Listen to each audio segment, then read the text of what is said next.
Okay, so for something completely different, today I'm going to talk about my Nikon lens collection. Very different than some of the other stuff I've posted, but some of you may or may not know, for a good chunk of my career or my professional life, whatever you want to call it, previous to the career I have now, I was a professional photographer for probably about 10 years or so.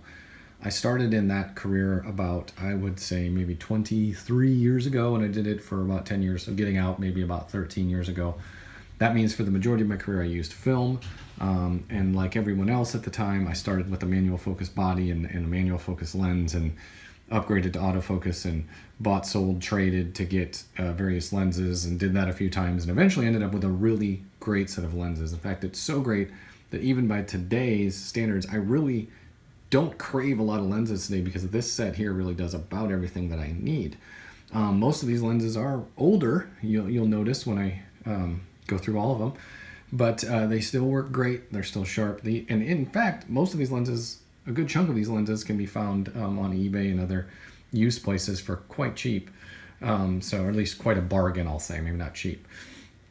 But let's go into it. So for the majority of my career, I used 3 lenses, and they were these 3. Really, after I shouldn't say for the majority of, after I got my gear in order, after a lot of buying, selling, and trading, these were my 3 main lenses for most of the work that I did.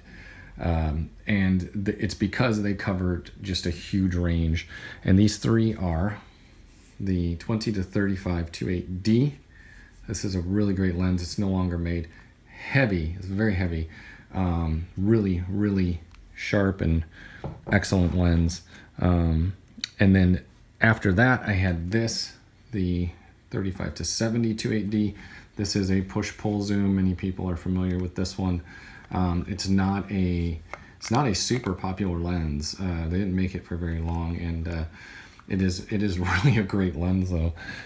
So that, and then of course everybody's favorite, the 80 to 200 2.8D. They do make another version of this lens that is a 2-touch with 2 rings. This is the 1-touch with the focus / zoom ring. So those were my main trio of working lenses, I guess you'd say. This is what I really did a lot of my stuff with. So it was great, and to get there, I had the 8200 2.8 was the first of these 3 that I got, and I had a ton of primes. I had a, let's see if I can remember them all now. I had a 20-2.8, I had a 28-2.8, I had a 35-2, I had a 51-4, and an 85-1.8. So I had 5 primes that I used with this, and that was a great setup. But I was constantly changing lenses, and I really wanted some zooms. And anyway, so somewhere through that process, I bought, sold, traded, and got to these 2. However, I held on to my 51-4, so I still have that. So this is the non-D type lens. This has been around a while. This, or the 8200, is probably, this one would probably surpass the 8200. It's probably the oldest lens in my bag, but it is still a fantastic lens. Love it. And then after, so then these 4, I guess, would have been for the majority of my professional career what I used. Then as various jobs and needs came up, I got 3 specialty lenses, I called them. The first one was this. It was the 16-2.8 Fisheye. And as you can see, this thing is still in amazing shape. This thing is, I don't know how old this thing is, probably 15 years old or something, and it is still in amazing shape because it just doesn't get used that much. And I take excellent care of my gear. But so that was one that I would pull out when I needed it. The rest of the time it would pretty much sit in the closet. And then this lens, which actually ended up being used quite a bit, the 60-2.8 Micro Nikkor, however you say that. And it is a really great lens. It's got way more uses than just close-up photography. And so this one I did use quite a bit. And that also is not a D-type lens. And then after that, the next thing is when I needed something longer than 200. I really wanted a 300 2.8, but they are prohibitively expensive. So I bought this one, the 304, and this is no longer made. But this was a really sharp lens. It does have a scuff on it there, you can see. But again, you see this one is also in very great shape because they just didn't get used that often. They spent the majority of the time in the closet. They would get pulled out for special occasions. And so basically that was really my lens setup. I had these three I guess these four that were always in the bag, and then these three that got pulled out on occasion. So what are these remaining two? So towards the end of my career was when digital really started to catch on. So for the majority, we really used film, and then went to a combination of film and digital, where you would typically shoot both. And then towards the very end of my career was really when the last maybe few jobs that I did were completely digital. And what happened is, if you can remember back far enough, all the early digital cameras were DX cameras. So you had this conversion factor where this lens was no longer really a wide zoom. It was something different because of the conversion factor. So it really bothered me that after I started carrying DX cameras that I didn't have a wide angle zoom. Now, but again, this is about the time I started getting out of it as a career, but then later still as a hobby, I got this lens, which is the 12 to 24 f4 DX lens. Constant aperture, but it is an f4. This lens is actually pretty darn light.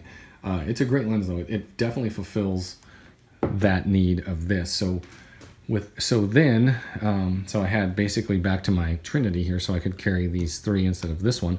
I could carry these three, and more or less I could cover all of those focal lengths. So then I really missed, even though the 51.4 is great on a DX body, it's like a portrait lens. It almost compares more to like the 85-1.8 or something, which is a great lens. But I've always been a fan of that 50, having a fixed 50, and I didn't. So I really wish that I had not sold my 35-2 because it would have been great for that. So eventually I broke down and I just bought another 35-2. Here it is. You can see this has the kind of matte finish, so it is the later lens. It has the little ring on the back. So this is a newer lens. This is by far the newest lens in my bag, but the design is old. It really hasn't changed since the 90s or whenever they brought that out.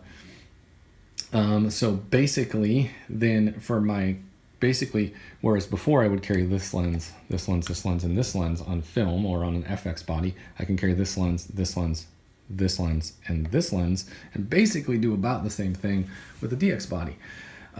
Needless to say, these others still all work. In fact, I like this lens better on a DX body. It's really awesome on a DX body because it just gives you a little more length for the macro stuff. The fisheye, of course, does not be a fisheye anymore. It does still do an effect, but it's not a true fisheye anymore because of the APS cropped, APC, whatever the heck they call it, the smaller format. But other than that, this really has held, and most of these lenses are quite old designs. Most of them can be found on eBay, KEH, or other used camera sources for pretty good deals. A few of them are still made. This one is still made. This one is still made. I think they're still making this one. And of course, they're still making the fisheye. But that, I believe, is it. I believe the rest of them have... Oh, I believe they're still making the 51.4 as well. I'm not sure. They might not be. Anyway, it doesn't matter. But the point is a lot of these lenses can be found used. It's a great setup. I still do have a couple that I'd like to have that are not here. Nikon makes a super zoom that's an 18 to 200 DX lens, and I really like it. I never thought I would like a super zoom, but I really do like that lens and would like to have one. And it's just one of those things where I'm waiting for one at the right price and just snatch it up. And I wouldn't mind having their 10.5 fisheye just because it would bring back true fisheye capability on the DX series. But again, it's kind of I'd really have to find the right deal.